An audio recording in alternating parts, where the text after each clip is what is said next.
Hi there, Dr. Mr. Creative Man Guy here again, and today I'm going to take a look at the second step in my three-step process of creativity. This is the process that I've used for a long time, and it works for me, so maybe it'll work for you too. So we've covered in the first two videos the basic idea of the creative process that I'm using and the first step. So the second step is now to take what we've created in the first step, that basic idea, and step back from it and analyze it a little bit. So and I'll just play the part for you again, just so you can get a reminder of what I came up with. So here it is.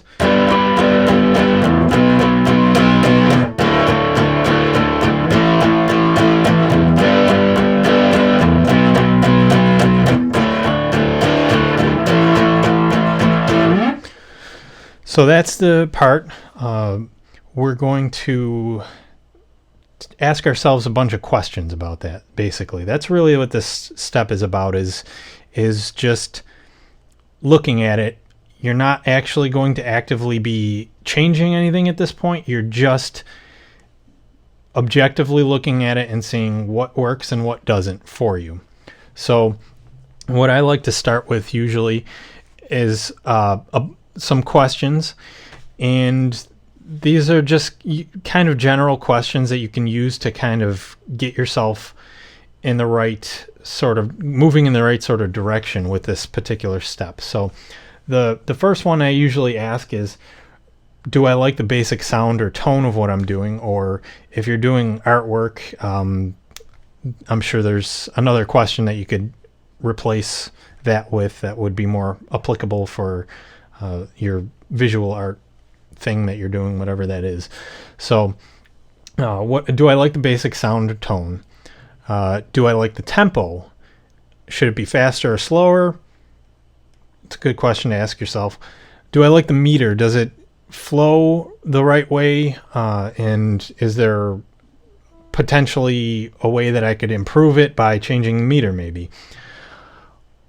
Would it sound better with or without a swing field, depending on whether you have one in there to begin with? Is it similar? How does it compare to similar stuff that I like? I think that's a good one, because you kind of are looking at it from a more objective standpoint of taking yourself out of the equation and saying, if I was just taking this part and putting it up against something that I listen to a lot or that I know I like, how does it stack up against that? And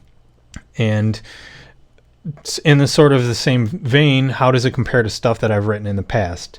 Am I doing something that's basically the same thing? Does it sound very similar to something I've already written before?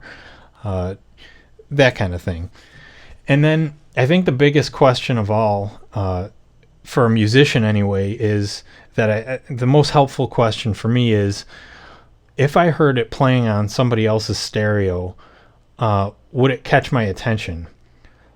So, I mean, ultimately that's what you're trying to do, right? It doesn't necessarily have to catch other people's attention, but it should catch your attention because you're the one creating it. You want to be happy with it. So does it catch my attention? Is it something that if I heard it on the radio, I would want to keep listening to it, or would I be kind of indifferent to it and change the station or, turn it off, whatever? So ultimately that's the goal you want to get to with this particular question is how do I get it to the point where if I did hear this on the radio or somewhere, I would want to hear more of it. And it's important to note that a lot of times you don't necessarily want to catch somebody's attention with something. Sometimes if you're playing in a band or something, you're not going to want to be doing this flashy, look, I'm being creative all the time.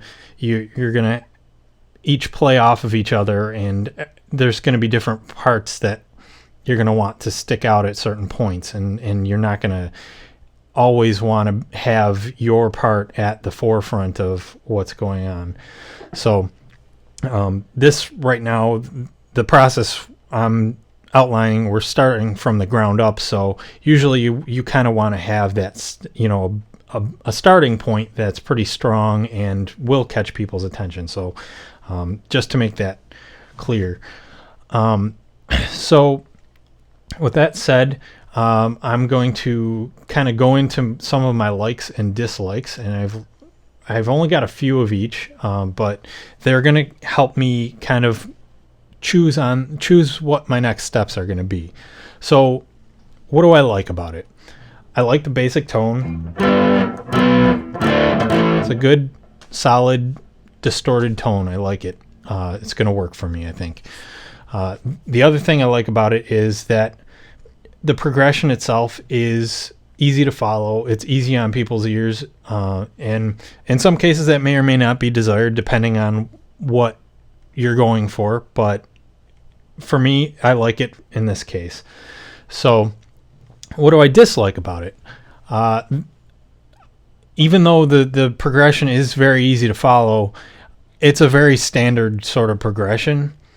So it's not doing anything really new or unique in that regard.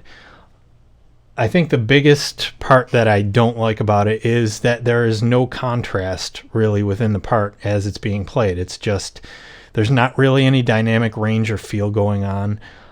It's just a bunch of notes, you know, straight downstrokes. There's not really any rhythmic interest or variation going on either.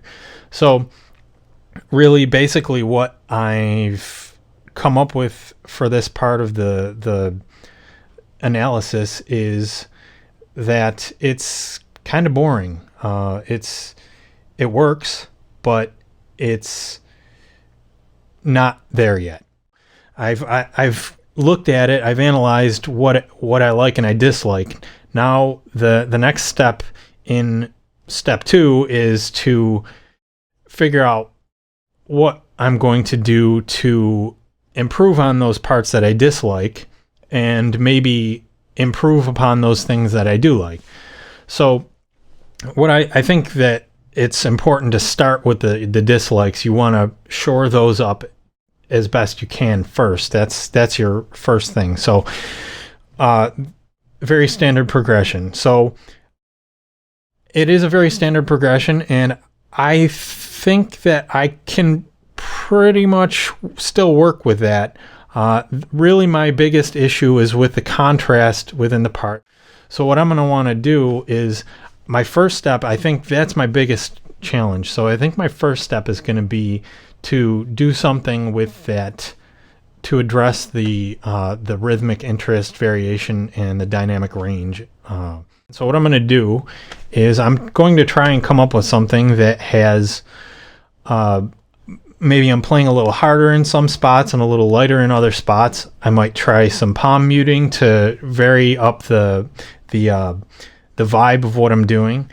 I may try inserting some individual notes and kind of make it flow a little better, because I mean it right now it's just, like I said, just downstrokes. It's not really doing a whole lot. So those are the things that I'm going to try out for this, and I think that I'm going to have a pretty good idea of where to take it from there. So I've taken my step 2 from beginning to end. I've analyzed it, and I've decided what my next step is going to be. So in the next video 3, we will actually go through the process of applying that analysis that I've just done, what I'm going to change, and how I'm going to improve on the part. So with that said, I will see you in a few days with video on part 3, and